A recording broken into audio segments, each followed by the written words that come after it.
Imagine waking up inside a fairy tale. You open the window of your castle, look out, and you see another castle. And behind that, another one, and another. Hundreds of them, all identical, all empty, all dead. This isn't some computer simulation. It's not a movie set. And it's definitely not the happy place they sold you in the brochures. This is a real place, hidden in a remote valley in Turkey. It's called Burj Al Babas. It promised to be the ultimate luxury flex for the world's ultra-rich. A massive $200 million project.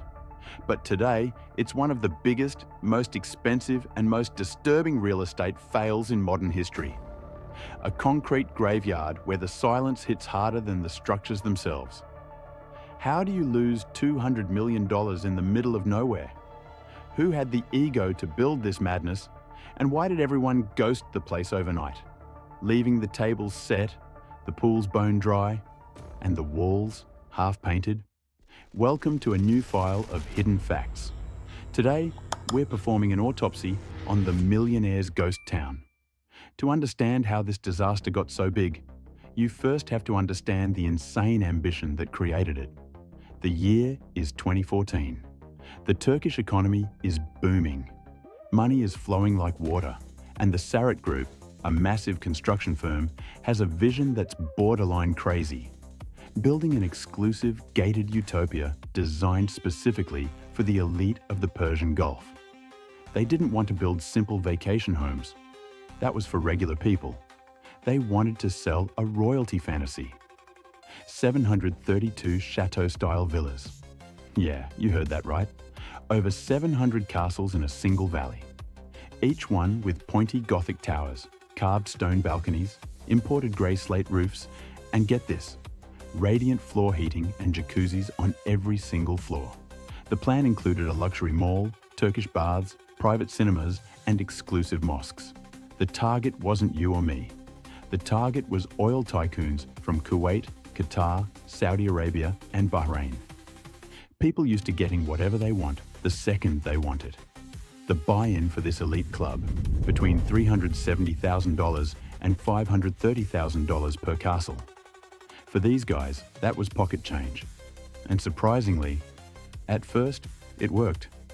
Greed is a hell of a drug. They sold half the project, about 350 units, straight off the blueprints before even laying the first brick. Millions of dollars poured into this valley in Mudurnu. It seemed like the perfect play. They had the cash, the land, and the richest buyers on the planet lining up. So, where was the fatal flaw? At what point did the dream turn into a nightmare?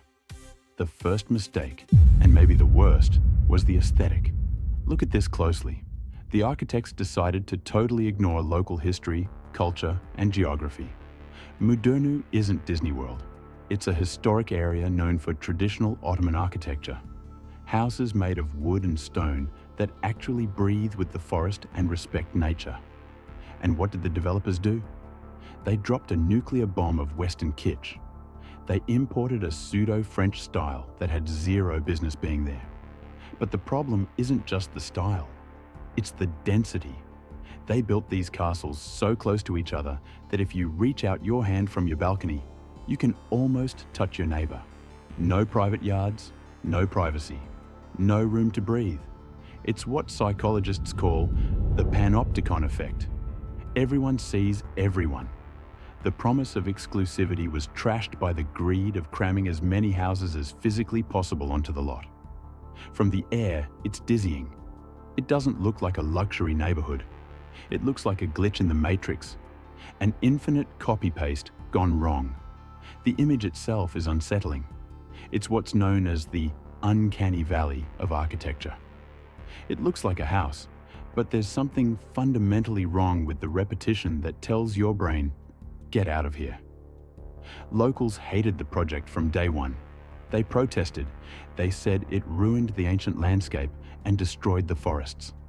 But money talks, and the cranes kept moving, tearing down nature to put up concrete towers, until the real world came knocking, and it wasn't polite. The year everything collapsed. What economists call the perfect storm hit. First, geopolitics stepped in. Oil prices tanked globally. Those rich Gulf clients who promised to buy castles like they were candy suddenly zipped up their wallets. Many cancelled their orders. Others just stopped paying the installments. Second, the Turkish economy went into a tailspin. Inflation hit record highs, and the Turkish lira lost a huge chunk of its value against the dollar. The cost of materials doubled. Iron, cement, glass. Everything became unaffordable. The Sarat Group, which had taken out millions in loans banking on future sales, ran out of cash. The vault was empty. They stopped paying the workers. The machines went silent. The construction noise just stopped. And in November 2018, a court declared the project bankrupt with a debt of $27 million. And just like that, the dream was frozen in time. Literally. Walking into Burj Al Babas today is a liminal, almost paranormal experience. From the outside, the facades look almost finished. Majestic, white, imposing. If you squint, you could imagine there's life there. But inside, the reality is bleak. They're empty shells, concrete skeletons, wires hanging from the ceilings like guts, spiral staircases with no railings leading to nowhere. A Swarovski crystal chandelier was supposed to go here.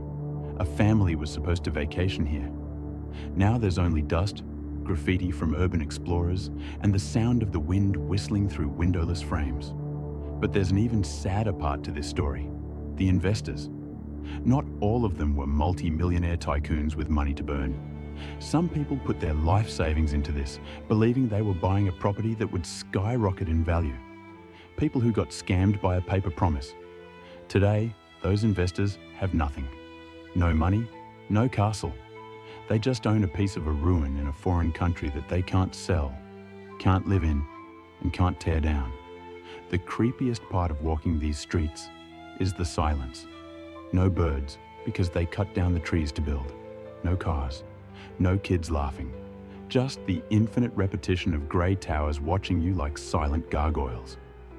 It's a monument to human arrogance, slowly rotting under the rain, snow, and sun.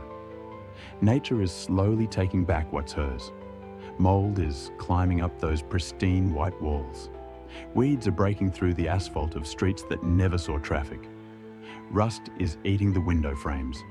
In 10 or 20 years, these won't be castles. They'll be the weirdest modern ruins on the planet. What's the end game for Burj Al Babas? Is there any way out of this maze?